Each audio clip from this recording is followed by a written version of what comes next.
Alma Guru Vajradhara Sumati Muni Shasani Karma Uta Vardhani Shri Bhadra Varsamanya Sarva Siddhi Hum Hum Alma Guru Vajradhara Sumati Muni Shasani Karma Uta Vardhani Shri Bhadra Varsamanya Sarva Siddhi Hum Hum Alma Guru Vajradhara Sumati Muni Shasani Karma Uta Vardhani Shri Bhadra Vasamanya Sarva Siddhi Hum Hum Alma Guru Vajradhara Sumati Muni Shasani Karma Uta Vardhani Shri Bhadra Vasamanya Sarva Siddhi Hum Hum Alma Guru Vajradhara Sumati Muni Shasani Karma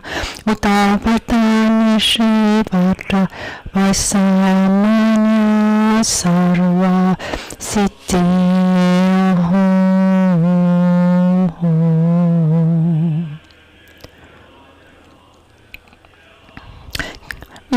Jatsunama Tuje Chananda Tala Tuje Sisu Sol Gepesha Sandala Tentu Sol Sungina Vatsatu Sol Zichinime Solvate Pezze Dicin Kolu Usuli Shume Ila Sampetu De Malupa Gene Lungetu Pachingelo Soneto Dante Pesha Pezze Visualisation Matintani Yunso Sopada Tiranito Chavara Chingelo Dio Partinitsu Tukutun Ni Penicillation Chanchu Tupne Keke Kushishin Tukian Delato Pachingelo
chanchu pardo dani kyapsu chi dagi jinso gibe sonam ki drola pinchira sange drupar shua sange chedan tsogi chonam la chanchu pardo dani kyapsu chi dagi chushe gibe sonam ki drola pinchira sange drupar shua sange chedan tsogi chonam la chanchu pardo dani kyapsu dagi chinso gibe sonam ki drola pinchira sange drupar shon.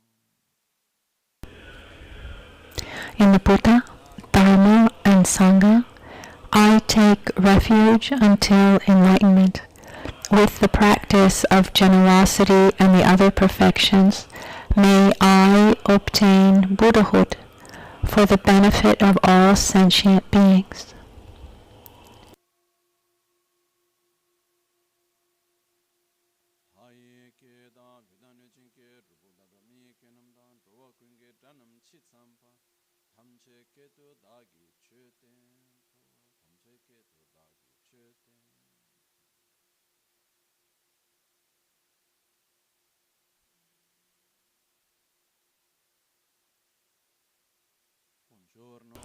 Good morning.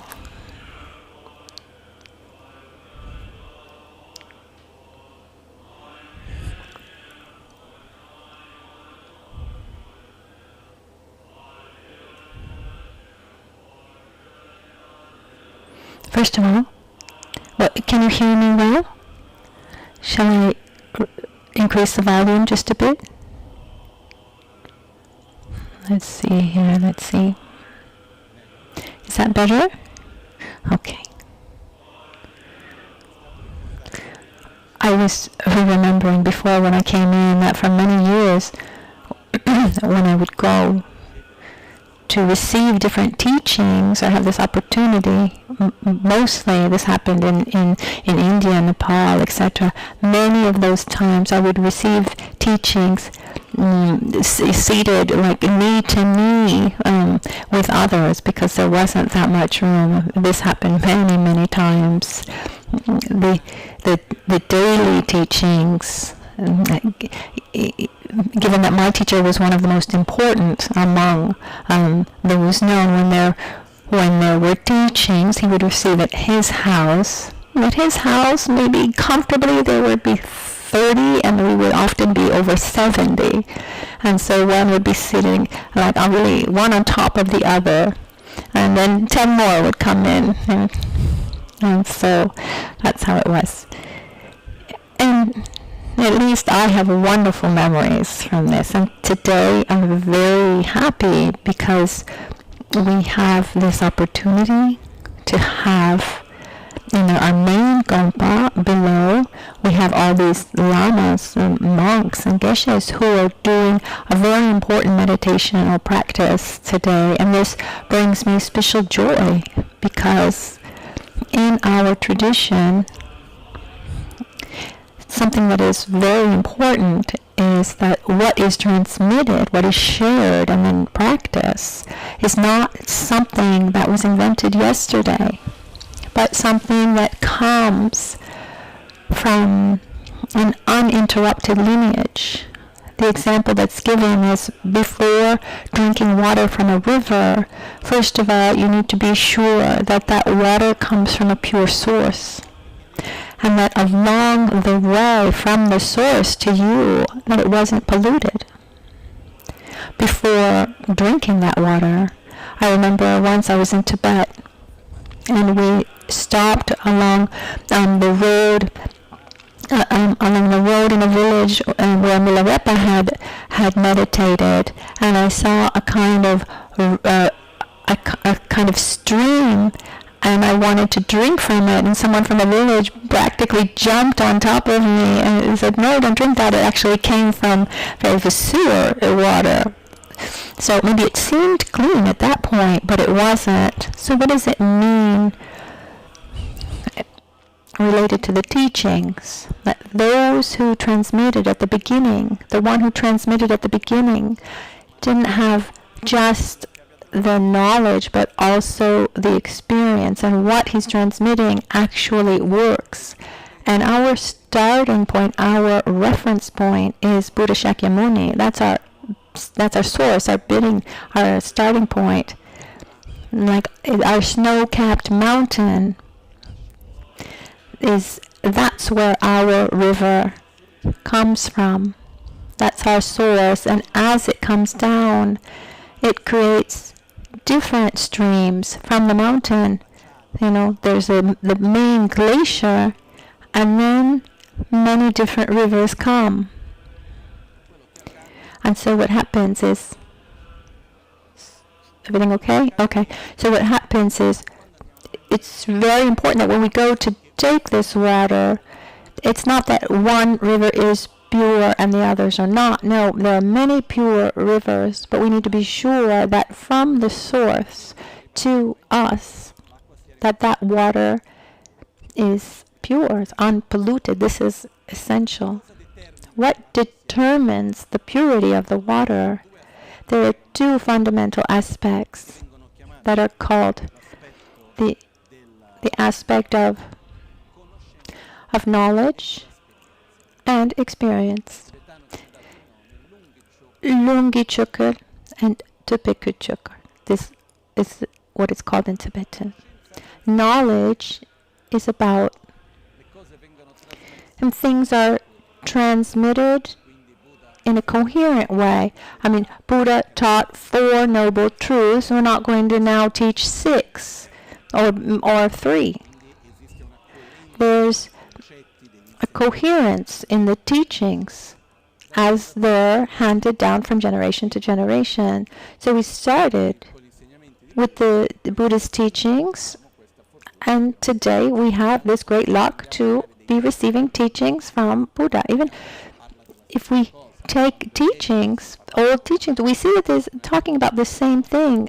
Just yesterday, I was talking about someone who for many years received teachings from another center from other masters, but the essence of the teachings were the same, maybe a different form, but this purity is true in the teachings he received as well.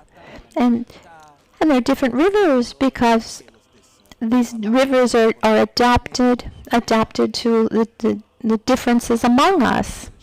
There was a Chinese friend recently, and she said, even if the Dharma, the essence is the same, the approach between Westerners and, for example, Chinese people is very different. So when I went to teach to a Chinese audience, the disciples, it was hard for me because I'm used to the Western mind. And often it's an exchange. It's not a monologue. Even it might seem like that, but I'm looking at you. There's an exchange here. And it's happened to me sometimes to be there, and there's in front of me, it's like a wall. And you're thinking, as this person, is this understood? Hasn't understood? Did they like it? Did they not like it? There's this exchange. And at the end, they say, oh, yeah, everything wonderful, wonderful. And it's a little, can be confusing. So normally, these traditions were adapted to the mentality and the culture of, and the context. And Buddha himself, for example, in the monastic tradition, where there are all the monastic vows, the various rules, etc. At the time of Buddha, there were 18 vows. Because there are 18 different places where Buddha created these monastic communities according to the needs and the context that he found. Even important things, for example, in certain traditions, the vows are transmitted transmitted for an undetermined amount of time. For example, in Tibet, once you take vows, those vows are for one's whole life. Once you leave those vows or break those vows, you cannot pick them up again. That's, for example, like the tradition that went into Tibet. But the Theravada tradition, for example, the more widespread in Sri Lanka, Southeast Asia, there you can take vows in either case. You can take them for a short time, for 3 months, for 1 year. And you can also then leave the vows again and then pick them up again, or even take them for your whole life. But when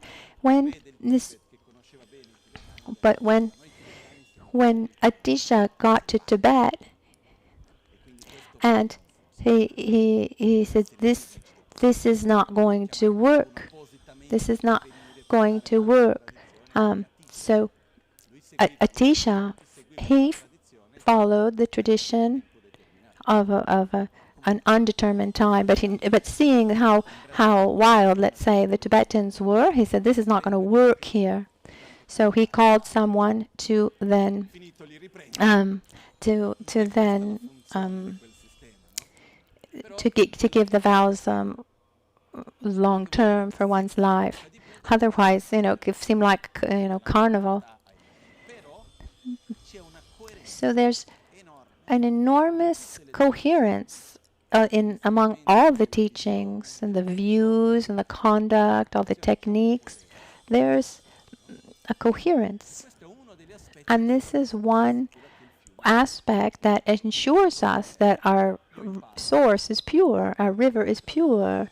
So I learn, I transmit, but what I transmit is not what I received. I'm transmitting what I've understood. Just you can imagine what happens when centuries go by. So the Tibetans were absolutely marvelous for this. They were able to maintain this coherence without getting into details, but to make sure that our water is pure. There are, let's say, 8 main masters from India. The two excellent ones and the 6 ornaments, Nagarjuna and Asanga. And then there's also Vasubandhu, Shantideva, and others. These are masters. These are our main reference. Like saying, so to Buddha, I went to them, and then from them it was absolutely pure, and then from them it has continued. But even if there's knowledge, if from generation to generation there's no experience, what happens is that we're just transmitting concepts. And what we receive from someone else mostly is this. Just a few days ago, I was talking, last week, I was talking to a friend of us who is also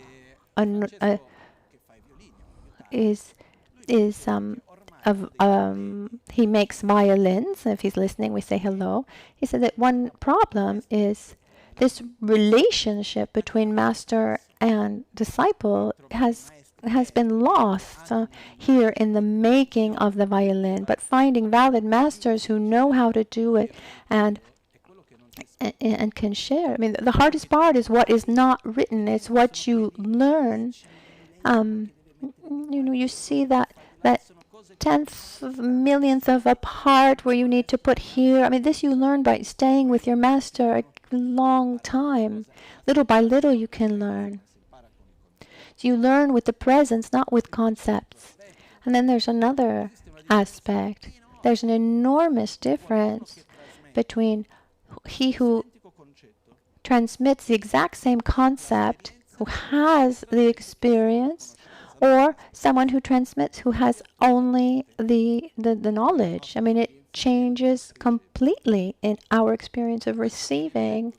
And that's why it said for the teachings to remain alive, to make sure that that water is pure, we need this coherence in the knowledge and experience experience from he or she who transmits. And this adds up to another important aspect.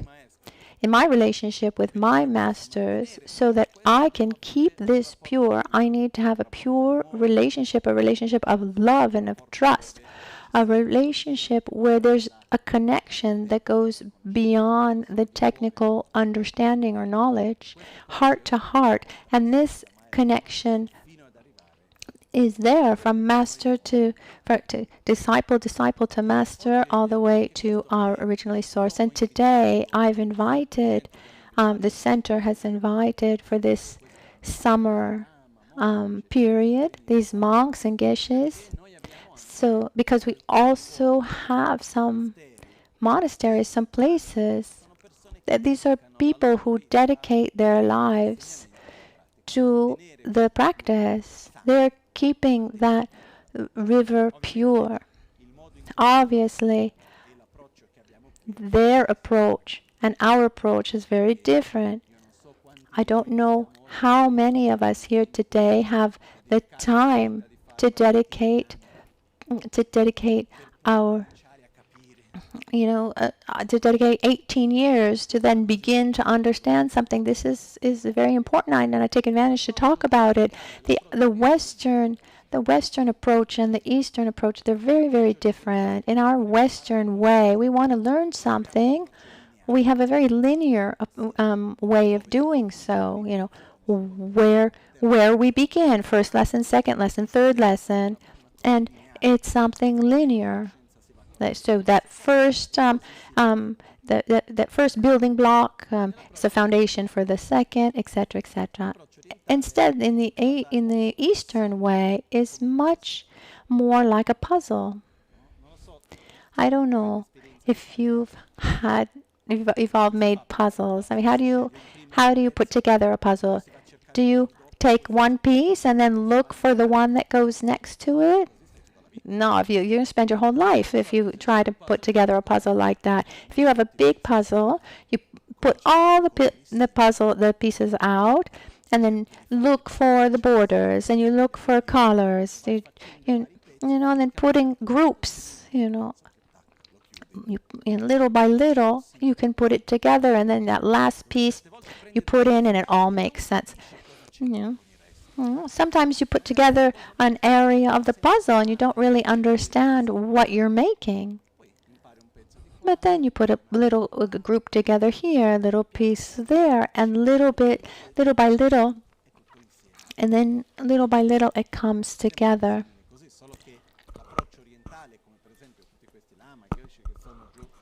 So the approach of all these monks who are down below, they're doing this practice, a self-initiation of Ajigini. This is an approach that takes at least 30 years. They dedicate their lives to it, and it's beautiful because when the pieces come together, it really makes sense. It makes me very happy that there are people who still do this, because certain knowledge, if you don't dedicate a lot of time in your life, then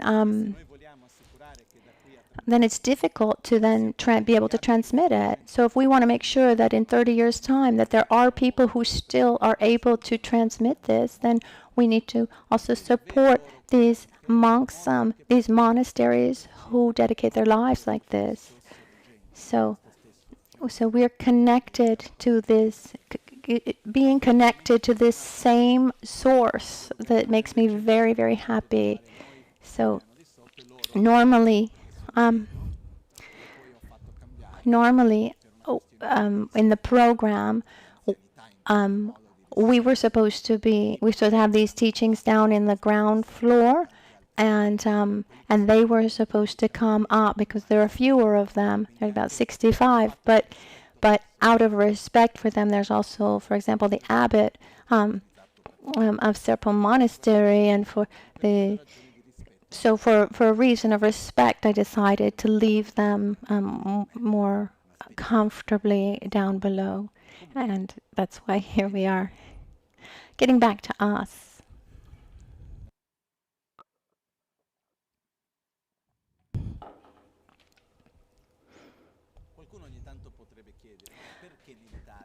Sometimes they can ask, well, why should we meditate?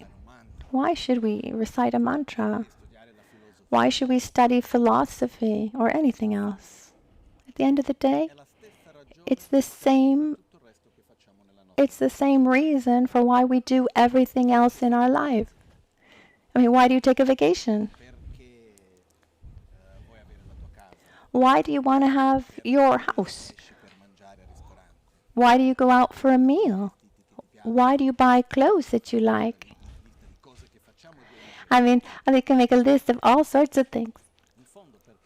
In the end, why? Because we want to avoid suffering and we want to be happy. In our life, if we summarize what we do, we can summarize it in these two main actions, which at the end of the day is one thing. What do I do to avoid mental and physical suffering? This thing I don't like, this is not good for me. I try to avoid it, and we try to do things that are beneficial for us. That I feel good in this place. Eating this is good for me. I feel happy with this person. In this situation, I'm happy. So I try to have as much of that as possible. I mean, this is what we do. We're attracted to what's good for us, and we avoid what we don't like. If we look in the history of humanity, we can go back as far as we can. It's what we have always done. If we look at science, why has science developed? What's at the basis of research? We're trying to avoid suffering, and we're trying to reach a state of well-being and happiness.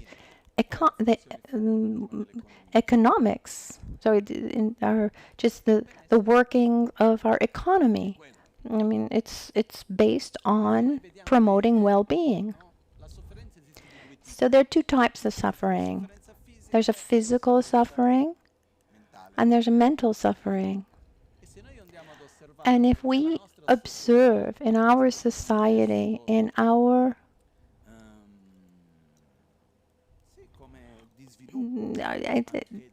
development, these past centuries, even just look at this last century in particular, we've been very good at avoiding physical suffering. I mean, how often do you suffer from hunger? Practically never. Actually, now we do intermediate fasting because we know we eat too much and too often. I mean, we every day's like Christmas. We don't eat what's there. We eat what we like, which is crazy. That's another topic. Because everything we like is not necessarily what's good for us. And what happens when we eat what we like often, then after a while we don't like it anymore. I mean, when Christmas actually comes around, we think, oh, all this heavy food, because we're so used to eating like that all year round. So let's say that we are able to avoid physical suffering. Where it's hot, we have air conditioning. Where it's cold, we have heating systems. Where we have pain, we have painkillers. We've really been able to avoid physical suffering. I can't say this for the planet, but for a part of the world where we live, yes.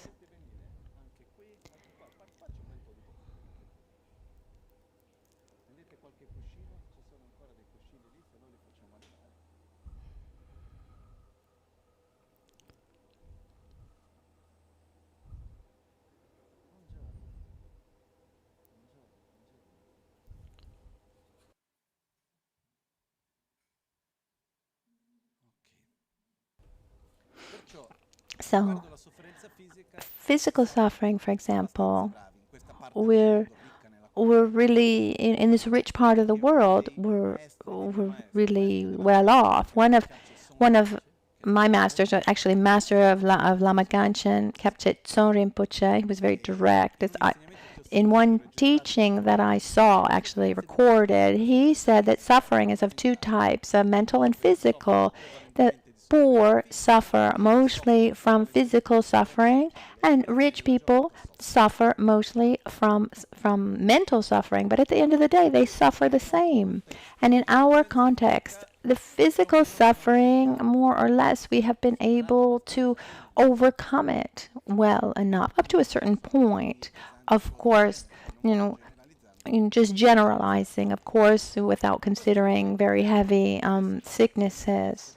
But this well-being, this physical well-being, does it also bring to an emotional and mental well-being? No, there's something missing, because there is a mental suffering, and something that is absolutely clear, that resolving physical suffering does not resolve mental suffering.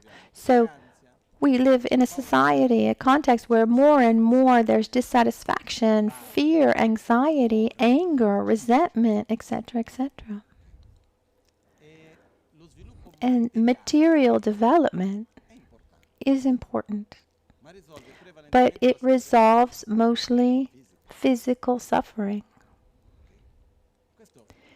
And we have the good luck to have a direct experience with this. Instead, if you tell someone who lives in hunger, you live in hunger, and you say, once you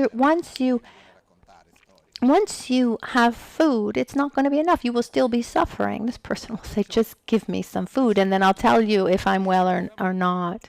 So instead, we can actually touch this directly.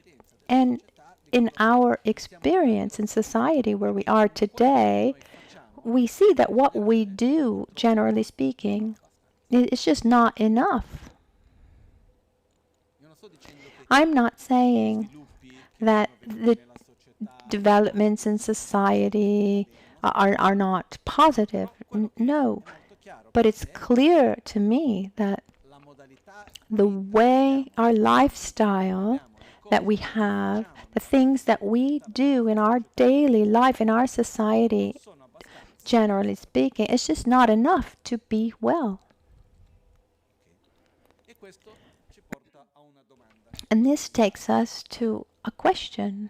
This brings us to asking ourselves a question. Our state of suffering and well-being on the other side. But it's easier to observe by looking at our malaise. Does this come mostly from external conditions or internal conditions? When we look in our lives, every time that we're not well, do we point our finger at someone or something? If not every time, let's say 95% of the time, if we're not well, the first question that we ask ourselves is, why? These last 4 or 5 days about being in contact with many people in different contexts, I saw that many people were not well. Maybe it was some kind of flu, but what's interesting is that each one attributed it to a different cause. One doesn't feel well, and one asks themselves why. Oh, because this person said this, or because there's this problem or that problem. Like saying at a certain point, let's say there's dampness or humidity. What happens when you have like a kind of arthritis? You have pain in your joints, but maybe for one it's in the shoulder, another in the knee, and the other's in the ankle. And one says, "Oh, look what happened to my shoulder. I know there's some problem with my shoulder." And the other one, "Oh, this happened to my knee." No, but the problem is there was humidity, there was dampness in the air. and often they're about unresolved experiences, own conflicts that were not resolved, wounds, etc. And when we live in that present moment, we live that present through these things. So what happens is we end up projecting in that present moment our own wounds, our, how can I say, our conflicts, etc.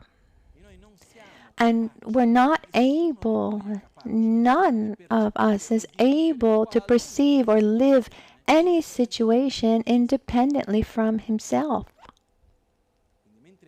So as I see you in this moment, for example, obviously I'm looking at you, but in reality, I don't see you. I see my version of you, and you see your version of me. If you ask the person next to you, can you see Lama?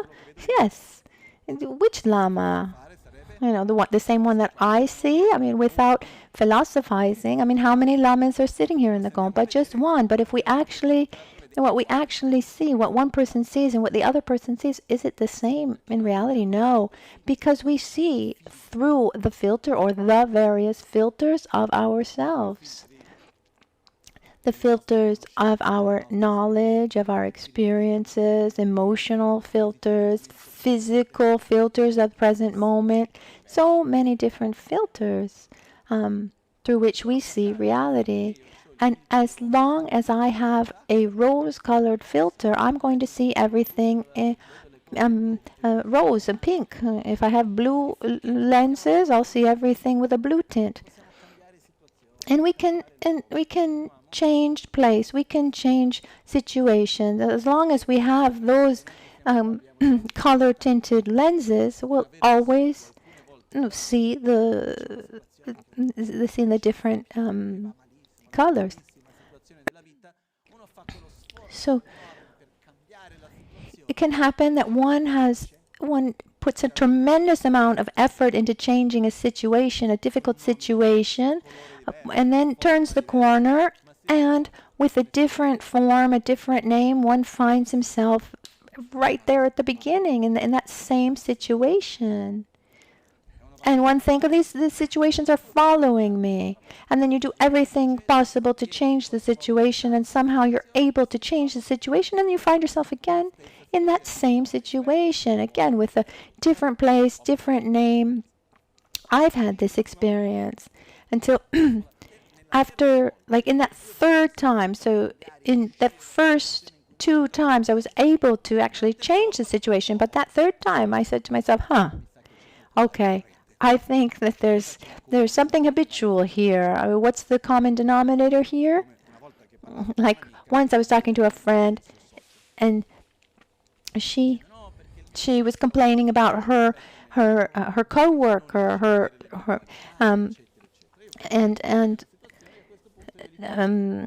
she was saying that she wasn't respected, by her coworker, etc. And I knew both of them very well. And then I asked, have you ever felt like this in other contexts of your life?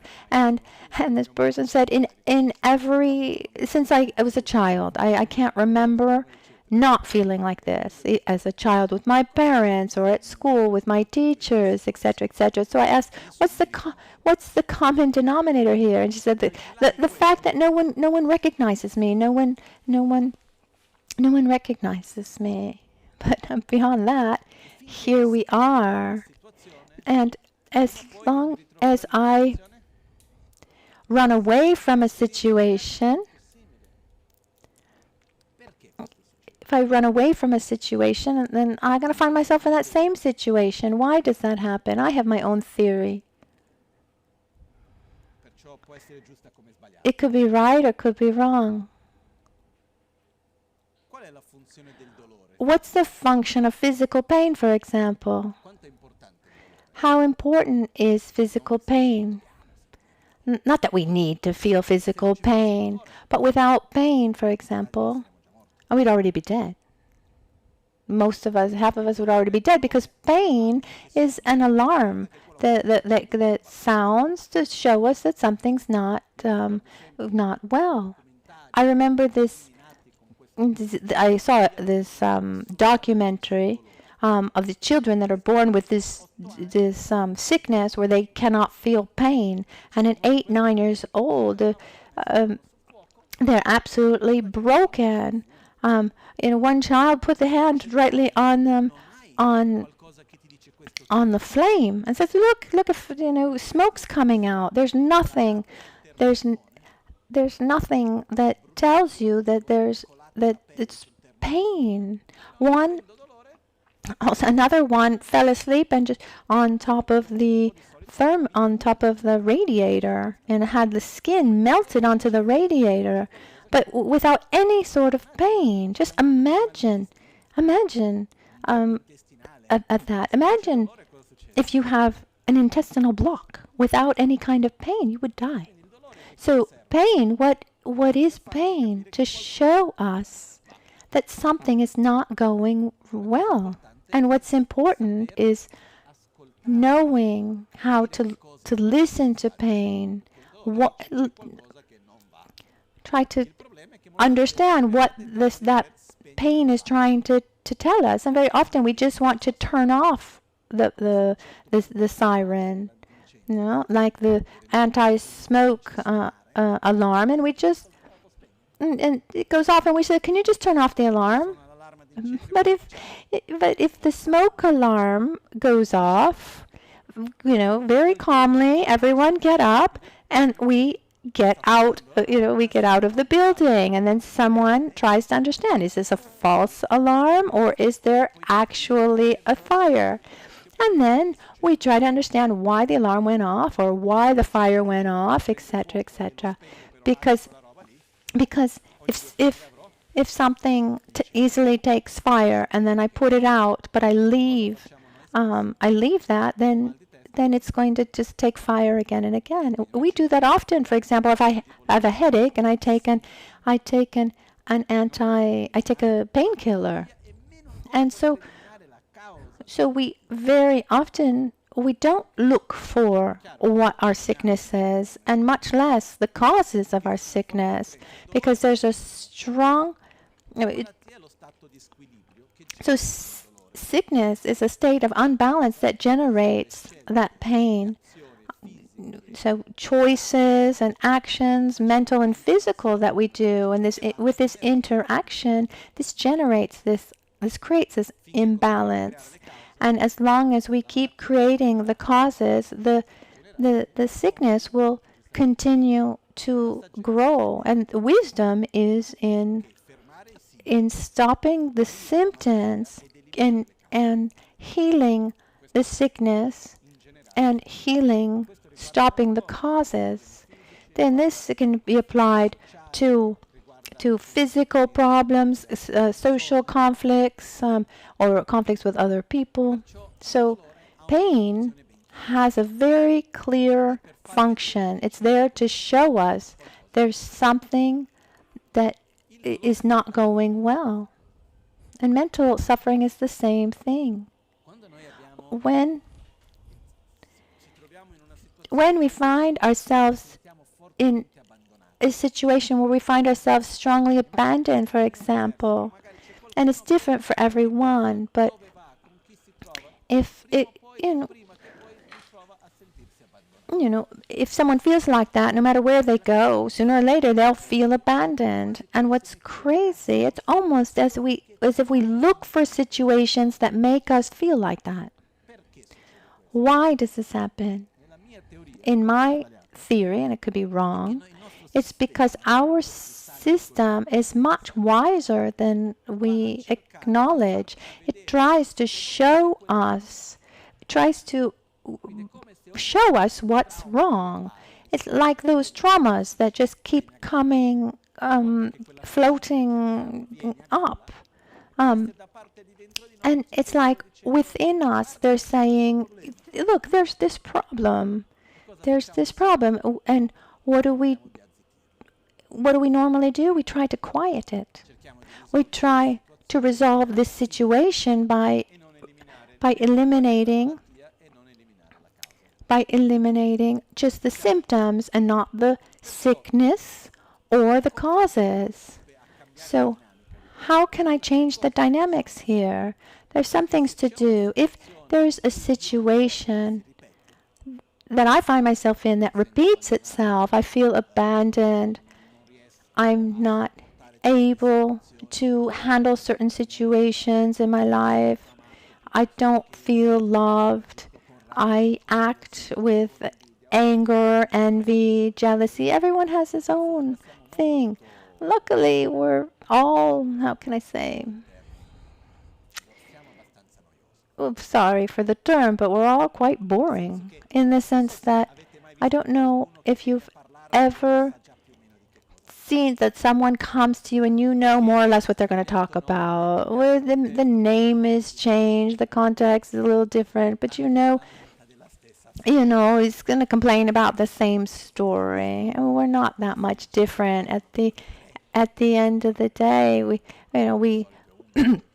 we have 1, 2, 3 topics of conversation. Maybe someone can even talk about 4 different things, but not many more. The same things that just get repeated again and again. I don't know if you agree or not. So where's the key? One solution is being in the situation and not try to get out of that situation, but try to be well in that same situation. Because as long as I try to get out of the situation constantly, I don't allow myself to see the sickness, or and it's much harder than just looking at the symptoms, but has a greater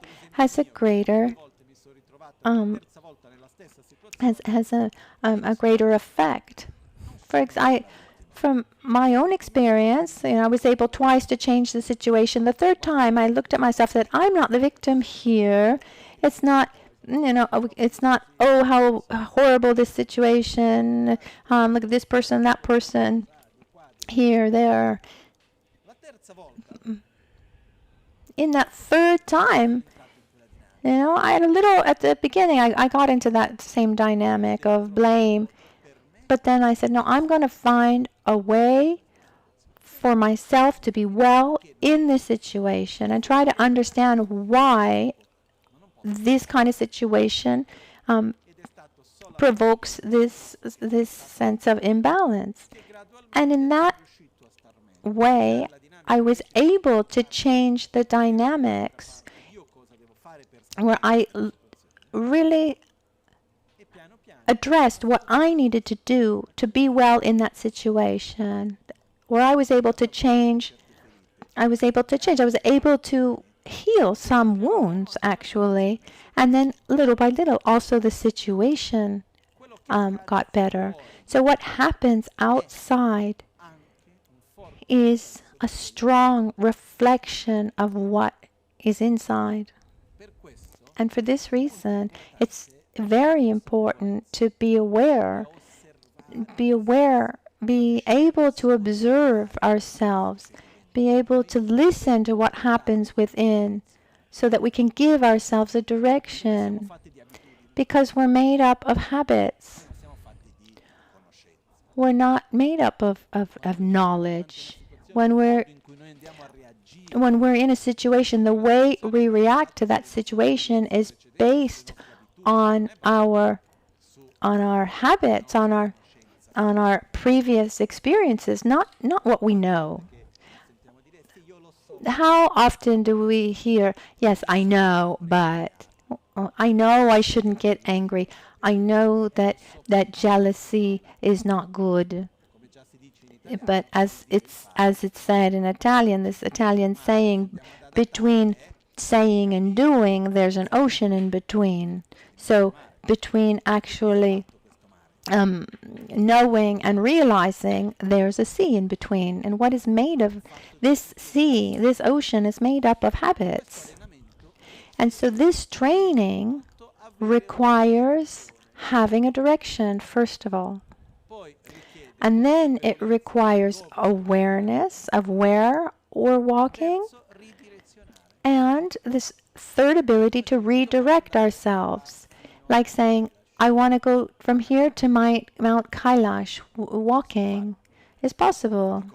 Tiresome, but Per le situazioni geopolitiche also for the geopolitical problems, very difficult. But let's walk. As we're walking and we go through Croatia and we think, oh, I love the sea, and I've forgotten where I want to go. Then years later, oh right, I wanted to go to Mount Kailash, but I've gotten so. If I'm not aware of where I'm going, then we get distracted. Oh yeah, I'd like to go to Mount Kailash, but it's really beautiful over here too. And then I end up somewhere else.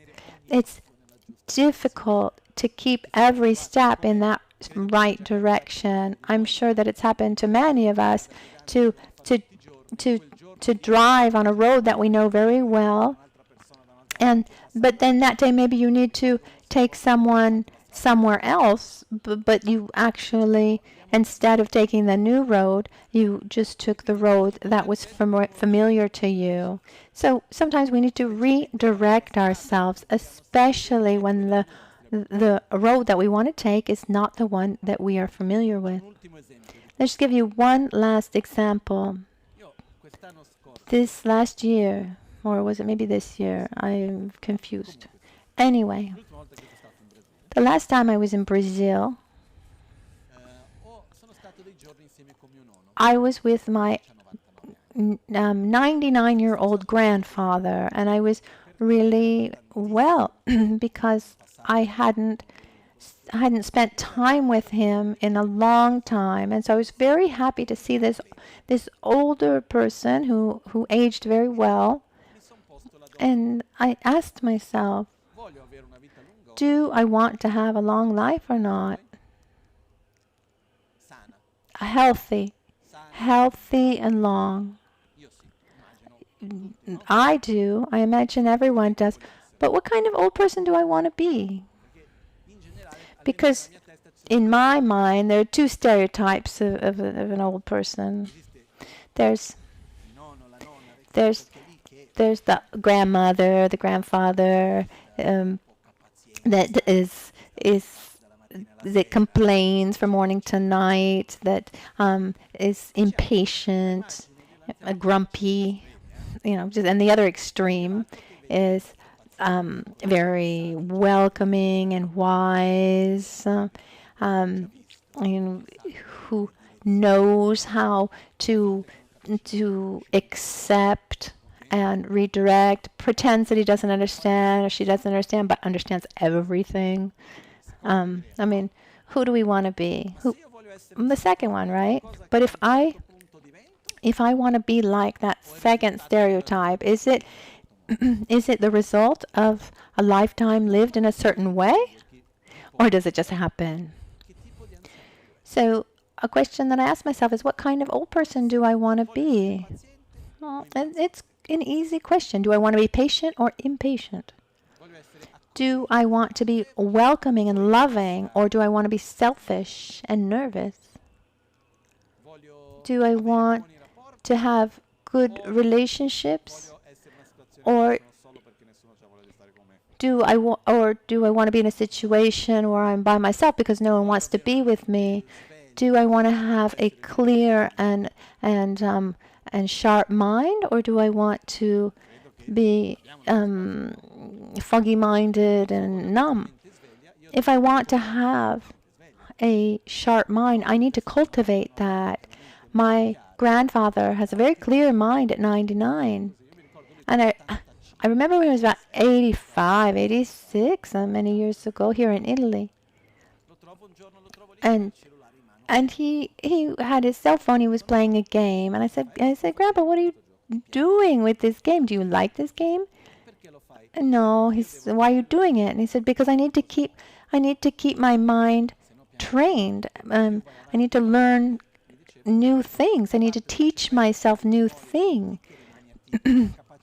Because if I don't, that short-term memory is going to decay. And it really worked. And I ask you, when's the last time you learned something new? And the further we go on with our lives, the less often we do that. So this ability to learn new things, we lose. Our brain has a particular characteristic, our mind. Call it what you want, mind, brain, has a specific characteristic. The more we use a certain characteristic, the more that characteristic develops. And the less we use it, the more that characteristic will be lost. Just look at our ability to memorize or to even do basic math. Sometimes I'm just ashamed for myself and for others. Sometimes I've been, with engineers and architects, and there's no one present that can do very simple math. And when you try without the calculator, often the result is wrong. This happened half an hour ago. Actually, we did very simple equations of just adding and subtracting, not even multiplying or dividing, and the result came out wrong, and we needed to take the calculator, simply because we've lost this habit. But the more we train a specific characteristic, then the more that ability develops. So who do I want to be tomorrow? Do I want to be a patient person, a joyous, satisfied, balanced, stable person, in the sense when doesn't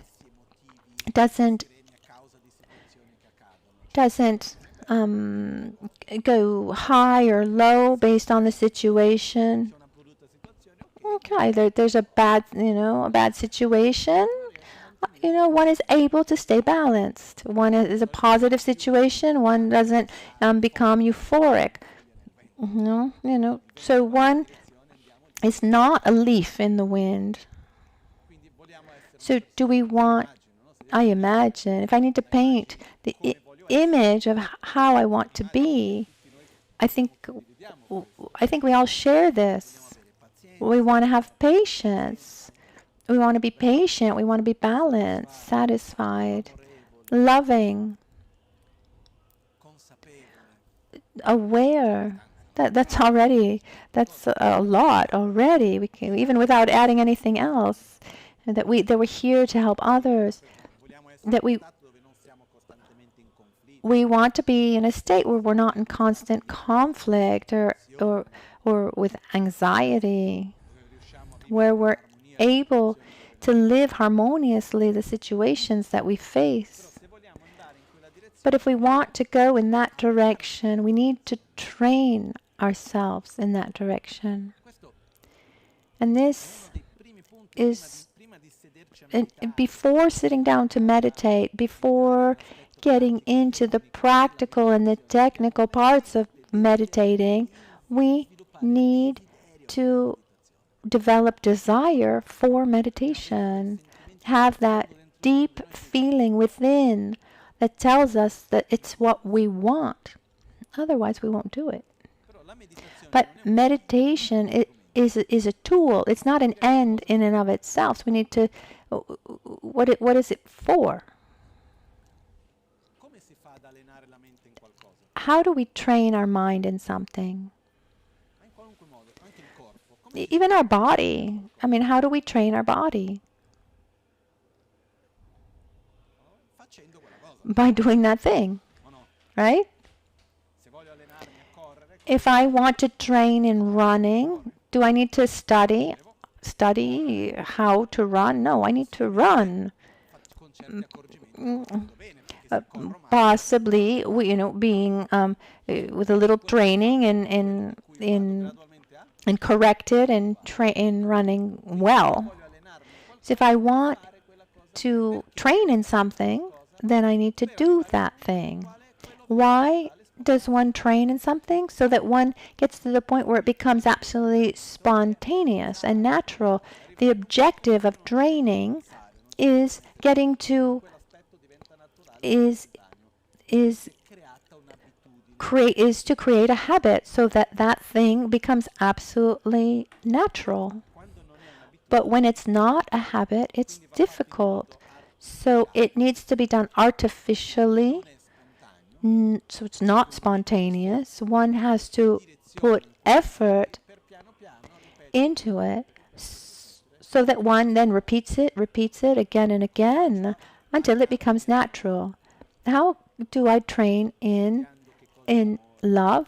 By studying what is love, studying the meaning of love, or by inducing the feeling of love.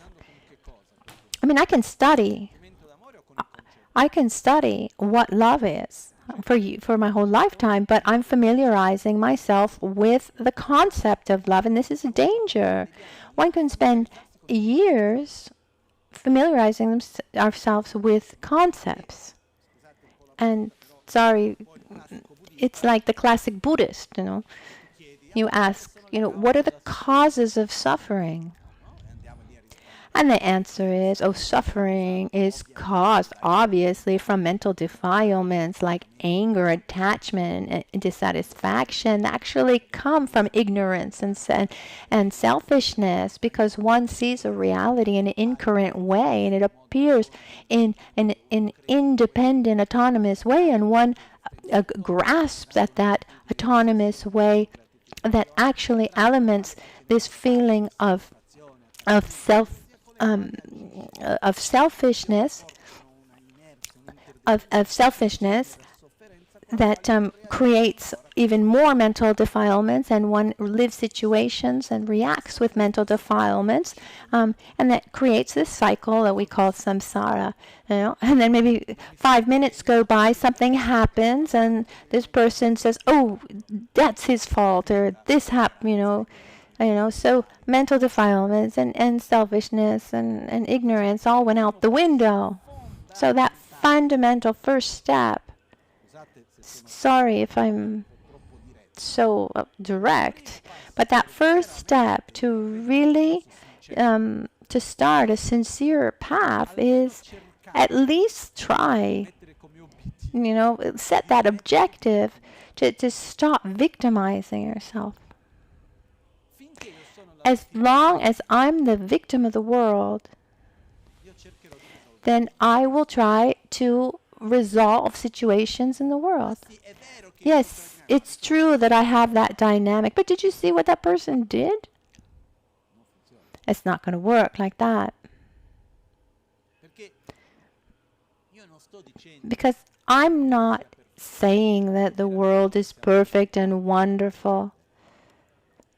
I'm not saying that the behavior of the people around us is perfect. I'm not saying that there aren't situations that are difficult to face. But if it's not something that I can resolve, it's not my problem. And if I don't look at the way I interact with the world, if I don't look at that, then there's nothing I can change. I mean, that's the only part I can really change. Someone can say to me, "Oh, but then that's too passive of an attitude." That the Buddhists are passive in front of the problems of the world. And here's a question for you. Are we living an environmental crisis now? Yes. What about a social crisis? Yes. Politically, is there a world political crisis? Yes.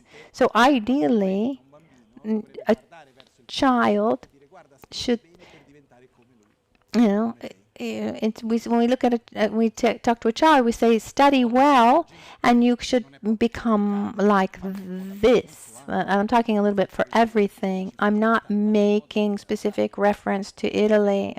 So we're in a moment of political crisis, social crisis, environmental crisis. Also, work, education. We can go on and on about the problems. What about where does an environmental crisis come from? In the environment itself, or in the actions of people? Because there aren't enough resources for everyone, or is it about the actions of people? What about politics? We go on and on. It's the actions of people. Where do they come from? From the mind of these people. If we look at environmental crisis, is it a question of lack of knowledge? No, it's the obsession of self-gratification. Everyone looks at himself, thinking how they can take advantage, how they can use the resources to his or her own pleasure, without considering the whole, right? Social problems come from the same. Political problems from the same. So when we see, for as much as we try to resolve things, and I agree that we should create positive laws, we should positive lifestyle, but at the basis, there's the inner state of being of each person. War. When people ask me, why is this war happening now? This war happening now close to us in Europe, and there are others too. And thinking about it, my answer is, there's war for the same reason that two people fight. Have you ever seen two people fight in a family? Never, right? That's so crazy. Nothing. That should never happen. Why do we fight? Because each person thinks that he's right.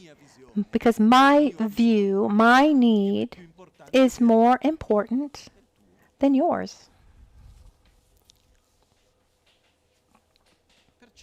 So when it's up to us, it's important to work at the basis.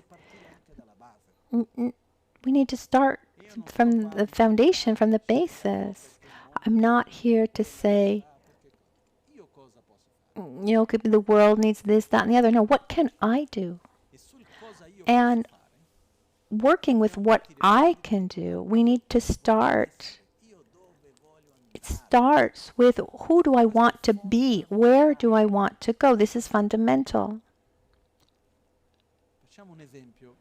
An example, for example. Do I want to be calm and balanced, satisfied? Or do I want to be agitated, anxious, nervous, dissatisfied? And according to you, it's a silly question, isn't it?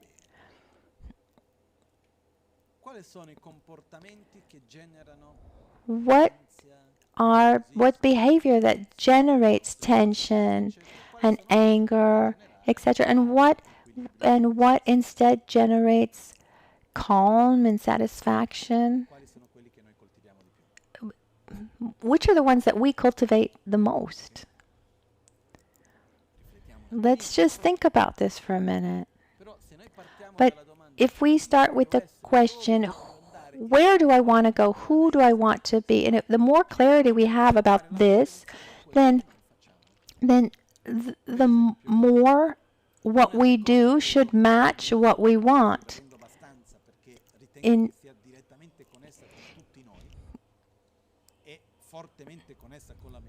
very strongly linked to meditation and to all of us. And I've talked about this a lot. These dynamics, these very basic dynamics and we can talk about mostly three that can be summarized into three words that make reference to chemical states of beings that are. So we talk about dopamine, serotonin, and oxytocin. And I'm not the right person to talk about this, but just in very simple words, dopamine is that chemical hormone present in our body that is generate. When is dopamine generated? When we feel pleasure, when we obtain something. It's a chemical. And when chemically, the more dopamine I feel, then the more stimuli I need to maintain that state. Otherwise, I fall down. When that pleasure finishes, do we feel satisfied and blissful? Or do we have an inner state of anxiety? Because we need to do something to get more pleasure, to get that pleasure back. We want to.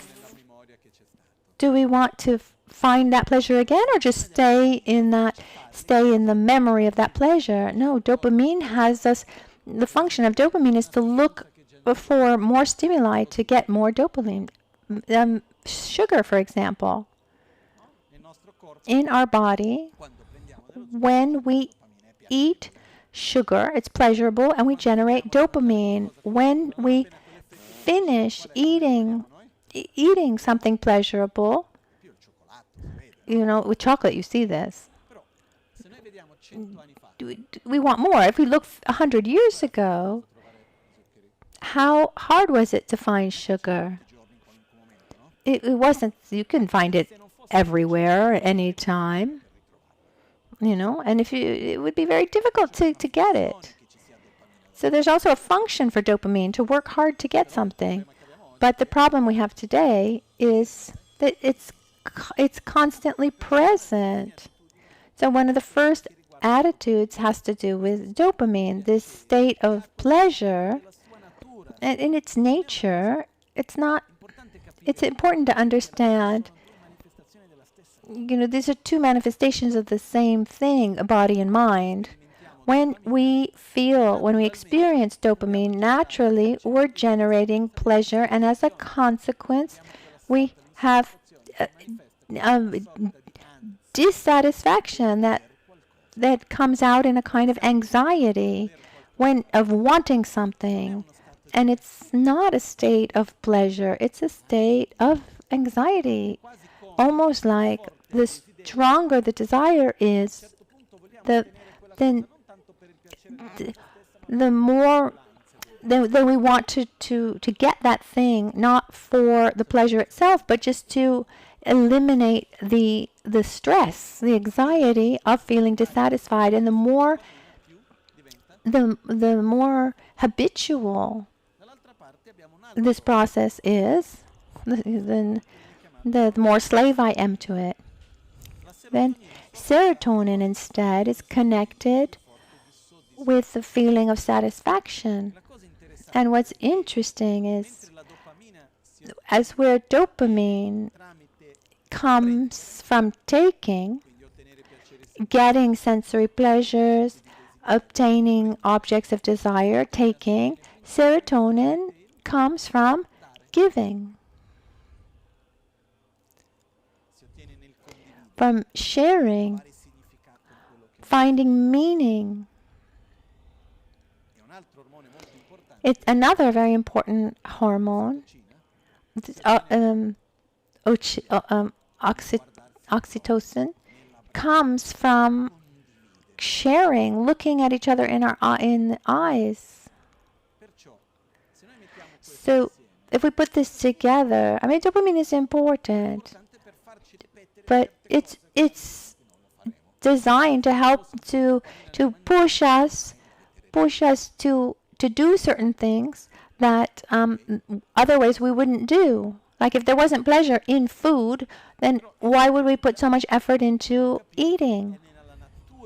But it's important to understand that dissatisfaction is in the nature of desire, and the more I want, the more I get, the more I want. I mean, we can give this example for 1,000 things. Panettone, for example. Now there are the risks, the limits now. And one of the great things about this Christmas cake is that you can find it only at Christmas time. And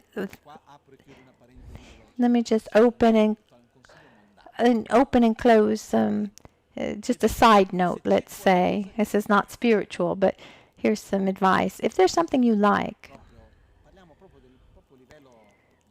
on a very worldly level, if there's something you like, don't take too much of it. It's important. If there's something that you like and you want to keep that relationship, it's important to keep that game of seduction and what's the seduction of panettone? It's just that it's once a year, and then the seduction and conquest. And so the conquest comes waiting. So if there's something that is pleasurable for us, we need to keep this game of seduction and conquest. Otherwise, after a while, that thing loses completely its own taste. So, be it in a relationship with someone else, or a place that we like, or a pleasure of our senses, this game needs to be kept. Okay, that's the end of my advice. As I said, it was some worldly advice. So we are worldly, so do it well. Really, to be in a state of well-being, we need to focus not on dopamine, but instead on serotonin and oxytocin. And if I want to develop certain characteristics, I need to familiarize myself with this lifestyle and conduct that brings those things. When one tries to meditate, it's explained that from the oldest text, it says there are two enemies to meditation, two main obstacles to being able to meditate. Chingwa and Gumpa. Chingwa is mental fogginess, and Gumpa is mental agitation. But mental agitation comes from desire, and mental fogginess comes from ignorance, derives from ignorance. What is mental agitation? When we have moments of pleasure, for example, and that moment of pleasure ends within us, there's a little anxiety. There's anxiety because we want to go back to that pleasure. It's directly connected to this need for dopamine. So the more torpore mentale è l'altro estremo. Perché noi abbiamo la Mental torpor or mental fogginess is the other extreme. When you sit down to meditate and the mind can't stay concentrated in realtà va a cercare and oggetti di desiderio. looks for objects of desire, Non riesce a calmare quello stato, c'è la tendenza ad andare all'altro estremo. you know, when one is able to calm that state, one can go into the other extreme, which unfortunately is pleasurable. It's the state where one feels like one's meditating, Però non but sta dormendo, one is not non sta neanche sleeping, sveglio, but not even quello awake. stato One is in that state of sleepiness. meditazione c'è, And often the object of meditation is there. I'm visualizing Buddha Shakyamuni. I'm there. I'm visualizing different aspects. But the word meditation, literally in Tibetan, is gom, which means to familiarize oneself. So it means to generate certain mental states to familiarize ourselves with those mental states. If I'm seated in this state of fogginess, what am I familiarizing myself with? I'm familiarizing myself with dullness, mental dullness. In meditation, it's important that the mind is calm and peaceful, stable, and clear, not foggy. But for most of us, mental fogginess is not our problem. Our main problem is mental agitation. It's difficult to see people at the beginning. The people sit down for the first time and they find themselves in a foggy state. Most people at the beginning, maybe physically they're sitting calmly, but inside, everything is going on. These are the two main enemies to meditation. To eliminate the first one, mental agitation,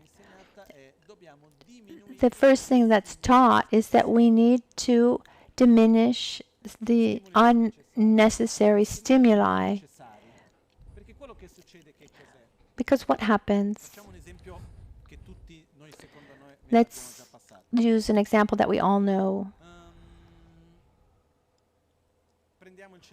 Let's take a cell phone, for example. Everyone uses the application that you like, social media. Now I have this. I still have this desire to look at news, and that's a dopamine receptor.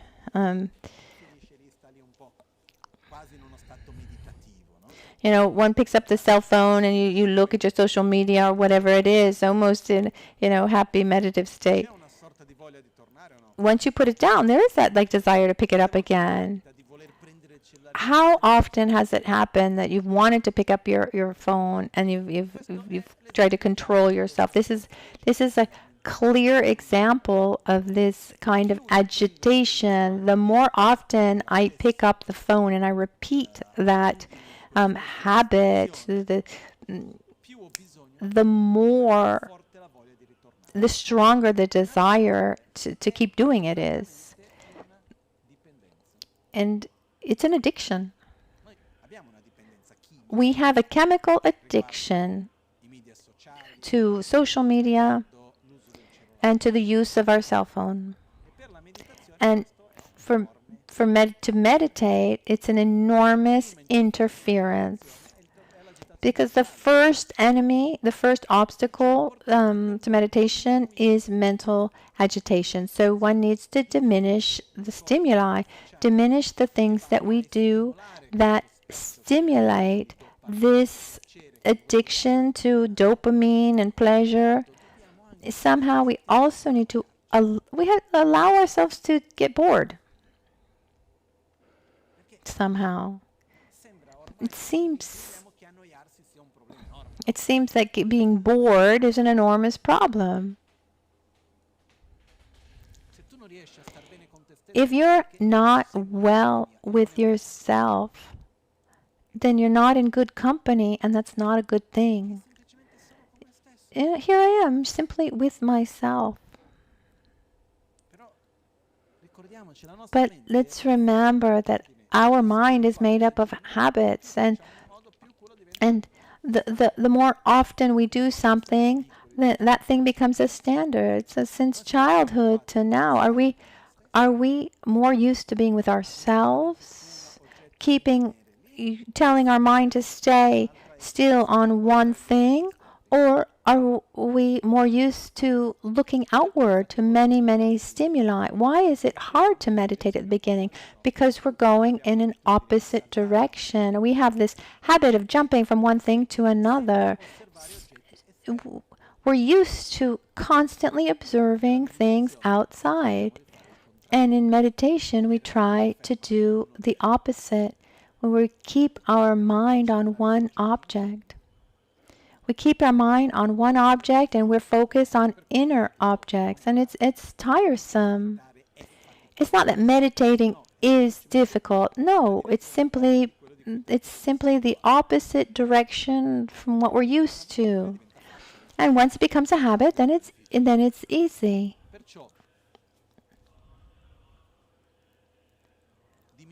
So by diminishing the stimuli, that allows us gradually to give a clear direction. And one of the objectives of meditation, one is having more awareness of oneself. And in developing more awareness, we should be able also to generate more inner silence, which allows us to listen to what's deep within. And the more we're able to listen to ourselves, the more we're able to direct ourselves. Our senses have a very interesting characteristic. The more the stronger and more coarse the sense is, the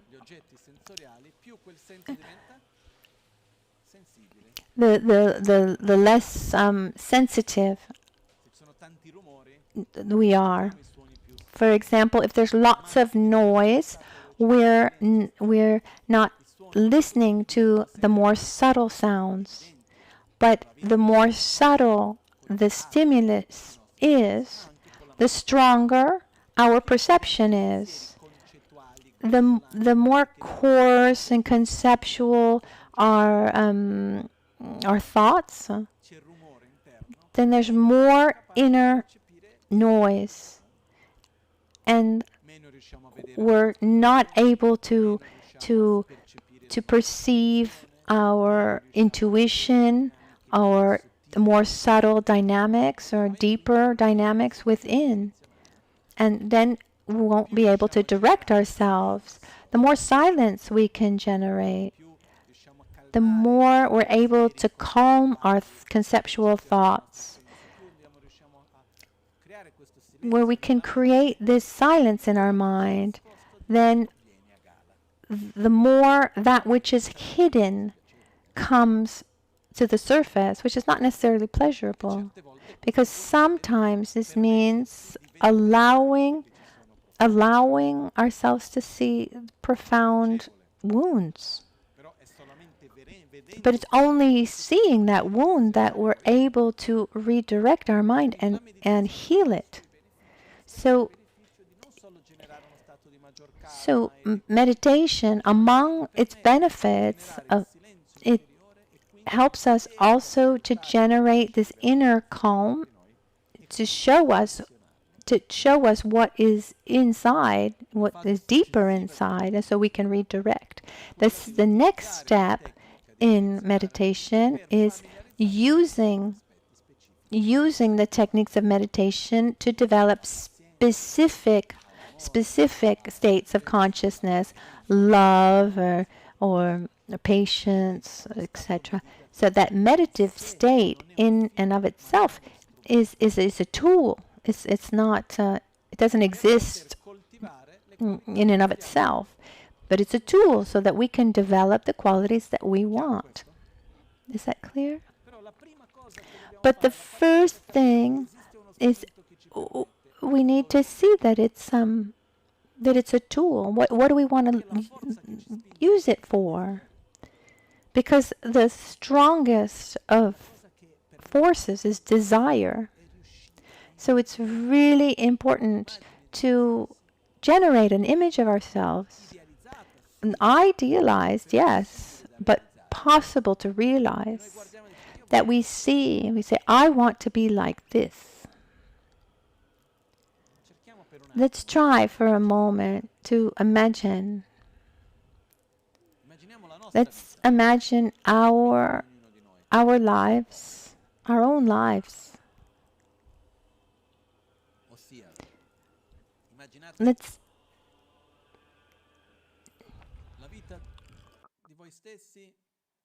imagine your life. Your body is what it is. Your family situation is what it is.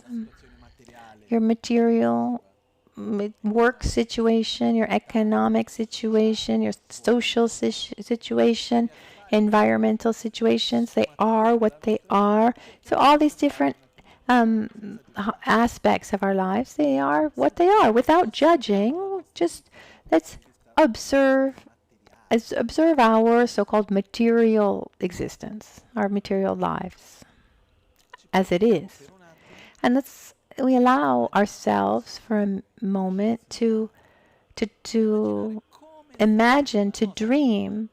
Let's imagine our lives as it is, but with a few changes. Let's imagine everything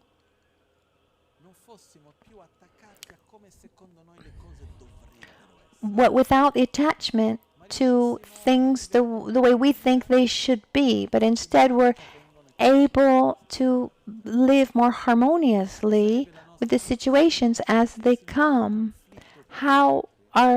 Imagine our lives without conflict with others, but harmony. Imagine our lives without any anger, without resentment. If we were able to live in satisfaction, if we were able to live live joyously and with stability, in harmony with ourselves and with others, if we were able to live a deep state of acceptance, where we don't stay blocked in problems, but see solutions and accept things as they are. If we were able to accept things with wisdom and generate harmony with everything. In a few words, just being at peace with ourselves and with others. Is that the kind of life we want or not? I do. And if I want that kind of life, it becomes important to dream it, to set it as a solid objective, because we're not able to desire that which we don't believe we can have. It's like if I want to sell you something that's very expensive, like I'm selling this thing. It's a million. But you can buy it in easy, comfortable installments.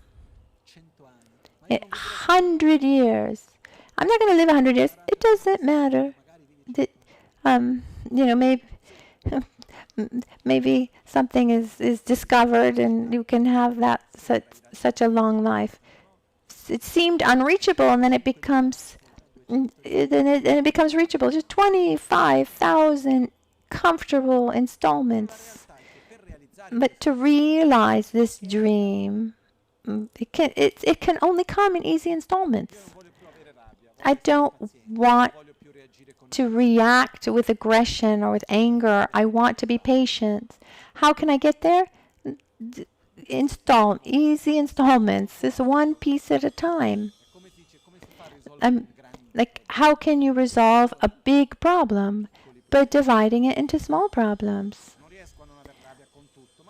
I'm not able to not be angry, in all situations, but but in this small situation, I am able to maintain my patience, and then another situation, etc., etc. But it's essential to stop to stop victimizing ourselves, which would be so much already, and we can wrap up here and I'll go to the lake. No, no. Let's develop this desire. It's not conceptual, and we need to fall in love with inner peace, like as a passion. Something deep within that tells us, I want this. I need this inner peace. It's extremely important to me. This feeling, this passion, it's called Nechung in Tibetan. It's the door, it's the gateway to enter the spiritual path. Translated often with a term that I don't like. The term would be renunciation. But when we say renunciation, what comes to our mind? Some kind of sacrifice, right? But it has nothing to do with sacrifice. It has to do with desire. Nebar Jungwa. Nebar means certainty. Jungwa means to emerge, like to come out of. It's the certainty to be able to emerge, to get out of this state of suffering and look at a real profound state of peace. That's what I want, and I know that I can do it.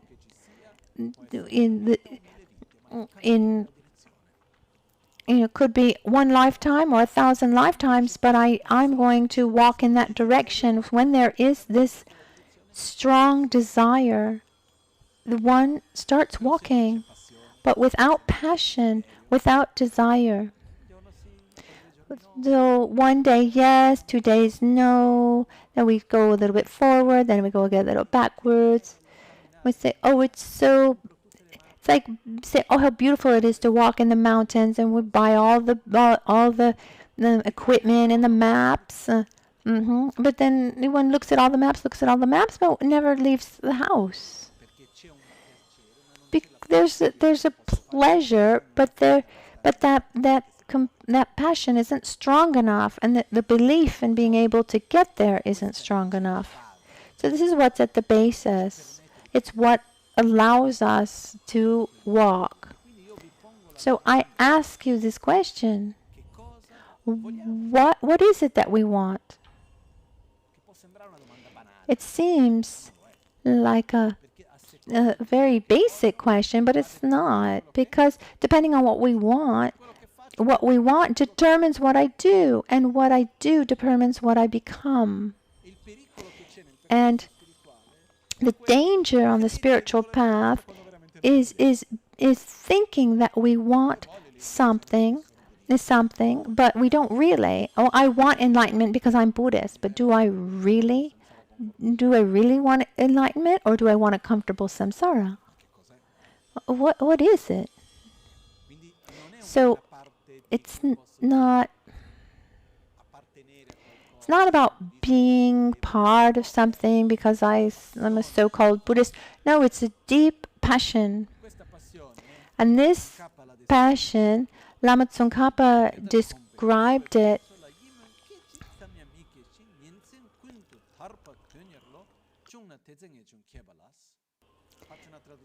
I'll give you a comment, the translation with a commentary. Having familiarized ourselves in this way with the preciousness of this life, how the conditions that we have are a unique and difficult condition to be able to reach this state of peace. let me just summarizing, there are 3 necessary conditions to reach this peace. Having the minimum necessary, materially speaking, because if you don't have food on the table, you're not able to, we don't live to survive. Having someone to guide us correctly is the second one, and having the desire to be guided, to walk the path. These are the 3 necessary conditions, and for some strange reason we have these conditions. I don't believe that I'm special, but I simply have conditions that others don't have. When I see people act in certain ways, faced with hunger or war, poverty, I have no idea how I would react if I were in their situation. But I know that I have these marvelous conditions, so I need to use them, because sooner or later they are going to end. So we familiarize ourselves with the preciousness of this life, the certainty of death and the uncertainty of the moment of death, because I'm sorry, but at some point we are going to die. It's said that when we go to sleep, no one has the certainty that what is going to come first, the next morning or the next life. In the monastery of Serra, this reminds me where I lived, there was this road that went down, and then there was it was a very dangerous curve, like 90-degree, and there was a sign, and it said, and there was a sign at the turn. It said, "Go slowly. It's better to arrive 15 minutes late in this lifetime than 15 minutes early in the next." So we don't know. We don't know. I think of our friend Elio, our friend in Brazil. She was in a beautiful moment of her life, wonderful relationship. The children were well. She was really fine, and then she had a horrible accident, and now her life has changed dramatically, and not in better. I'm not saying, oh, this is going to happen to you. What I'm saying is that none of us knows really how things are going to go, but there's one certainty, that things will end, and sooner or later we are going to die. And even if we live long, it goes by quickly. I mean, it's almost Christmas time. It's just time goes by so quickly. This morning I was looking at next year's program. So having familiarized oneself in that way with the preciousness of this life, with the conditions that we have, with this certainty that sooner or later these conditions are going to end. In this way, one lets go of one's attachment to worldly things. And one no longer has that passion, that kind of pleasure. One loses that interest in momentary things. Instead, day and night, one has the passion. One directs oneself towards freedom, to the state of inner peace, which doesn't mean not enjoying life. One person who is the clearest example of inner peace and joy and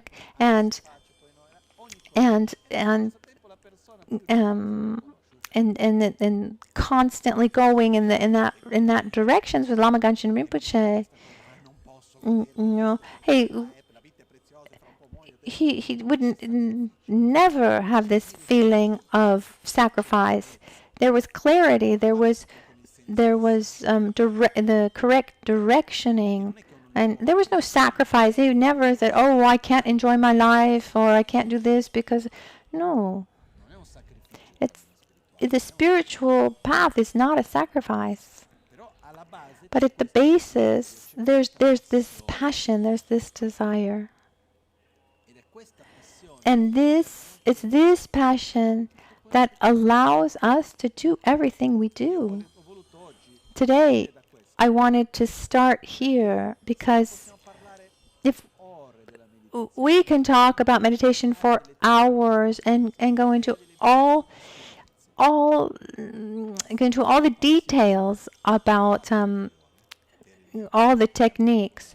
But if we don't have passion for, di rilassamento, we don't have this passion for inner peace, then in modo stare un po' meglio quando then it becomes a tool to relax or to help us feel better, and it really loses its value.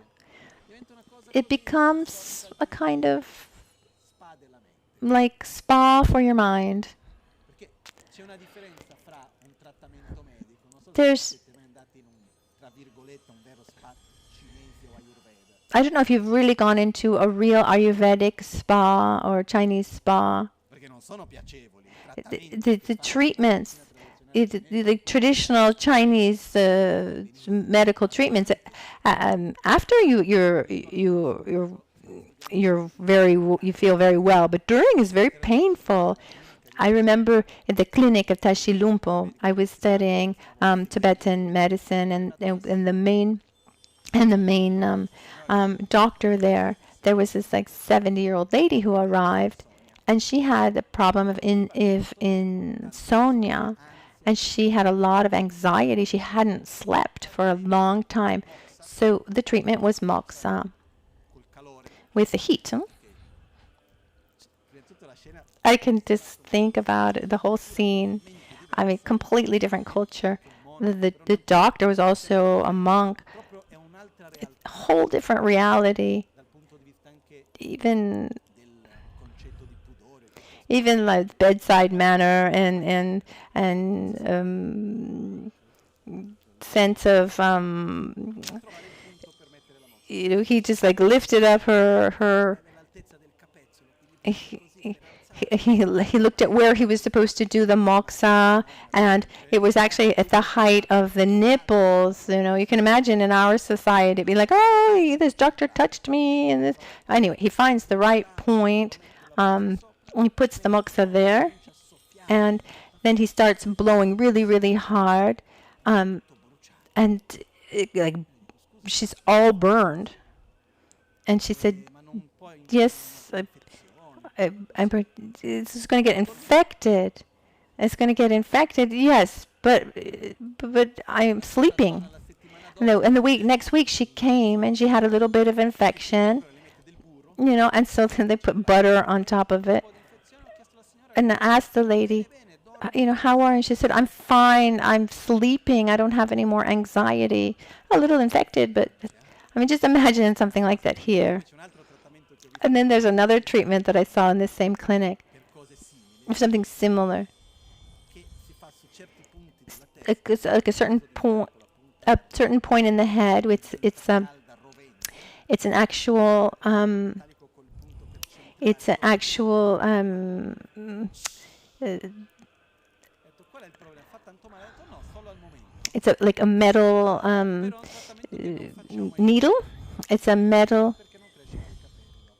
It's like with a metal, like a golden metal needle that gets heated, and it goes right into the top of the head, and that heat goes all through the body. But they don't do it to young people. I asked why, and they said because then the hair doesn't grow. But it burns obviously the top of the head. Avere un percorso But che è un po' uno spa, so if we want to have a Western mental spa where we want to feel something pleasurable in the present moment, that's one thing. fa un po' di fatica, And maybe it's a little bit, it requires a little bit of effort, but then it's pleasurable. But if we really want to heal on a deep level, I mean, the process is not a sacrifice. It doesn't need to be painful, but it takes a different level of effort. quindi So also having a spa for your mind is wonderful, but there's more. There exists something else. An experience of deep healing, which is not always easy, because when I really look inside and I see certain negative aspects, it becomes very, very difficult. When we see these things, we don't smile at ourselves. We want to run away. I remember this nun, Jetsun Tenzin Palmo, and some people. She did a 12-year retreat in the mountains, and someone said, "Well, isn't that just running away from reality? Aren't you running away from the world?" And she said, "It's the exact opposite, because in our daily life we run away from ourselves by being entertained with the many things around us. We have so many things outside ourselves, so that we are not looking at what is going on within." But one day, 2 days, a week, a month, 2 months alone, the dynamics come out, and you don't have anyone to project all these feelings onto. Fear, anger, jealousy, everything comes out. But at a certain point, you need to face that. There's no one there to point the finger on. And one needs a tremendous amount of courage to do so. And this spiritual path, one needs this courage to see oneself, to face one's own shadows with love and compassion, and one needs a deep, deep feeling of love and compassion for ourselves, which is the basis also to accept and love others. So I accept myself. I acknowledge there are things that don't go so well, and we not talking about. We know that we do not match this idealized vision that we have of ourselves, but we accept ourselves. And at the basis, we need to learn how to be. We need how to calm our minds. We need to be able to observe our own mind. It's a path that's not immediate, but it's possible. It's a process of training. But before starting a training, we need to be sure that we want to get there, because that's where we want to be, because it's not always easy. How do you learn a sport well? By playing. Same thing with meditation. To conclude, meditation is an exercise of the mind. It's not a great translation. It's this process of familiarizing ourselves. It's a tool where we familiarize ourselves with virtuous states of being that we want to develop. And it requires, though, something that is opposite from our habits. Because if I want to familiarize myself with love, for example, then if I generate this feeling of love, and then after 3 seconds I'm distracted with something else. No, I need to generate that state of being and stay there. Then that process becomes deeper the longer I'm able to stay. It's like a physical training. If I want to train a muscle, doing a lot of exercise and then stopping, and that's not really worth much. But doing less exercise but with more constancy, that is much more effective. And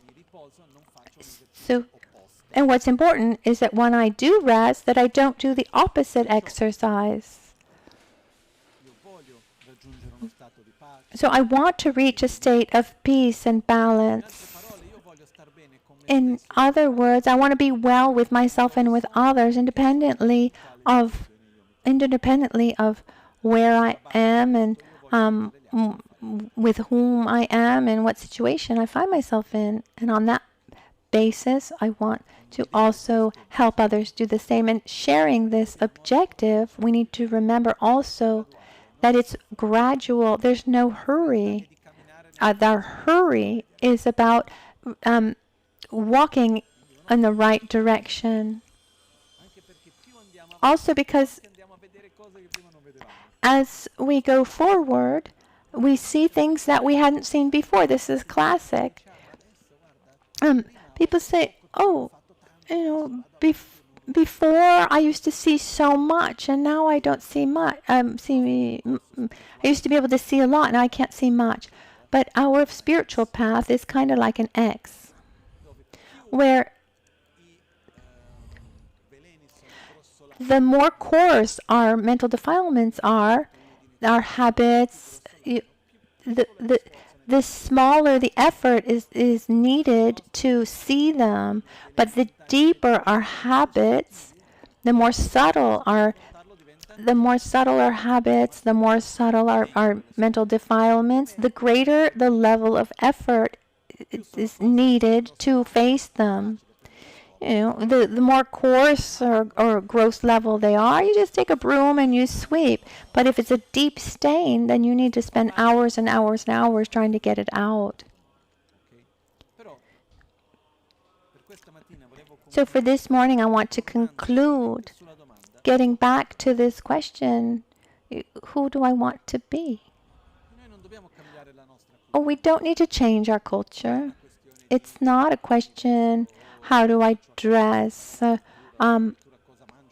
What do I eat? Or it's not about changing our culture, where I'm living. It's about having clarity of our objective and keep putting effort in that direction.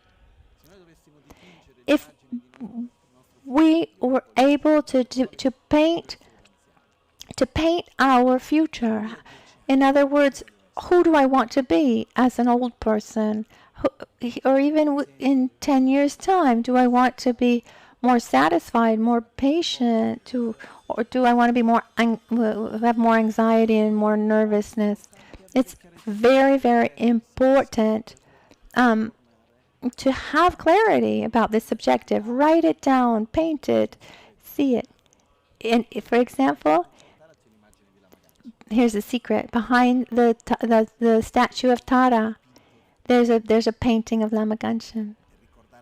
To remember that the Guru and the Yidam, they are the same nature. And these images here and down in the other gompa, they represent this. They are the embodiment of this state of peace and love and wisdom that we can all reach. That's what Buddha is. It's not a kind of God that we ask for things. There are many, many aspects, but mostly these images represent our qualities developed to their maximum potential.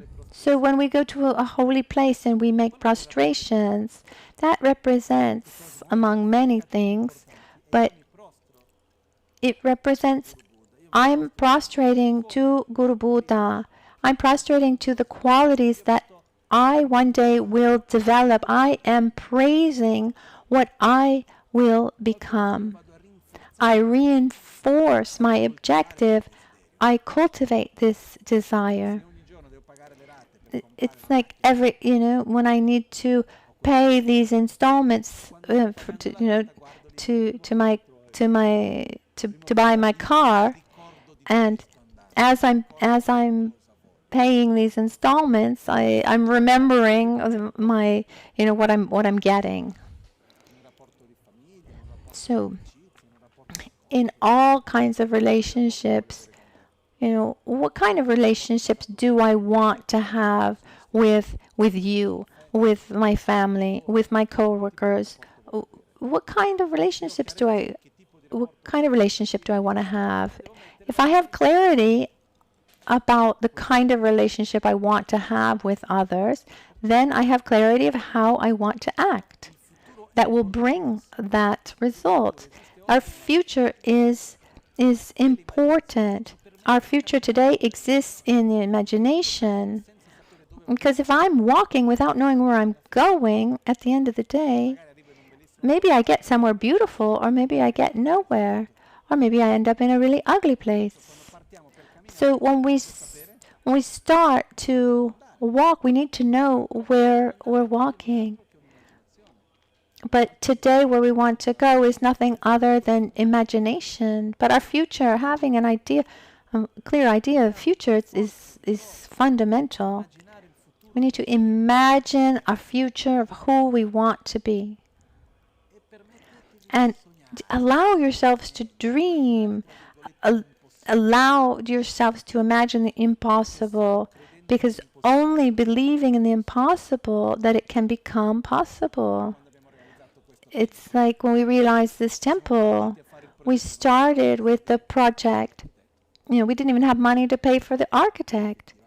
And believing in the impossible, then it became possible. And we actually had the means, but without that objective, without the belief in it being possible, then it became possible. This is one of the problems in our society, too. We see that there are social problems, political problems that we talked about before. But do we have a dream that we want to realize? Or are we just complaining and hoping it will change? Because solution cannot be found in highlighting the problems. It's found in the antidote, in coming up with solutions, coming up with ideas. And no matter how clear the sickness is to me, the more I point my finger at the sickness, it's not going to help me heal. First, we need to desire our idealized future. What's the state of body and mind that I want to develop? And I invite you to have clarity, and have a very clear idea of what you want. It needs to be you need to remember it, clarify it, pick it up again, remind yourself about it. So the dream that the society proposes to us is not about reaching inner peace. It's a state of happiness based on material development. It's a material utopia. And the day I meet my prince, or the day I meet my better half, or the day I am able to have this, that, and the other. I mean, this is how we were raised. It's a dream that was kind of pushed on us. I mean, nothing against it in many aspects, but what's our dream? What's our real dream? What's my objective? What's my utopia? Because that's what's going to get us walking. It should be generated. And Buddha showed us his dream. This piece of this dream of inner peace. Then, and today we'll talk more specifically about meditation, but it's really important to remember that meditation is a tool. And to use this tool well, we need to know what it's used for. Now, Facciamo una breve dedica. it's time for brief dedications. We'll stop for lunch.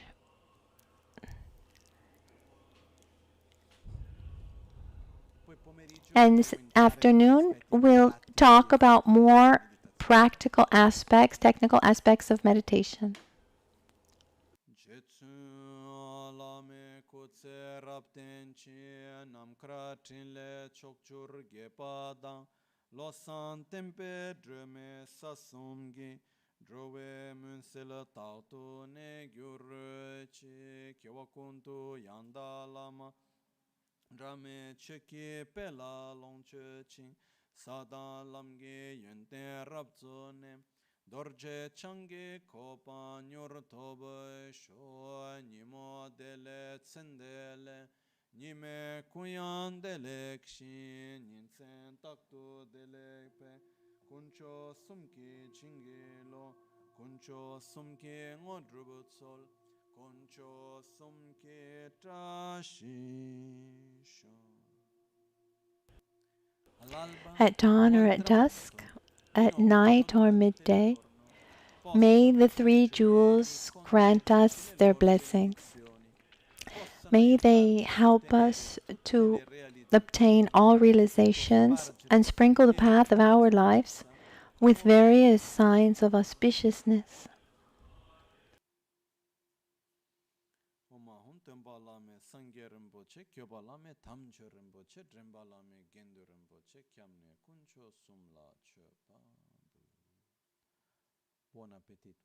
Have a good lunch, everyone, and we'll come back at 3:30.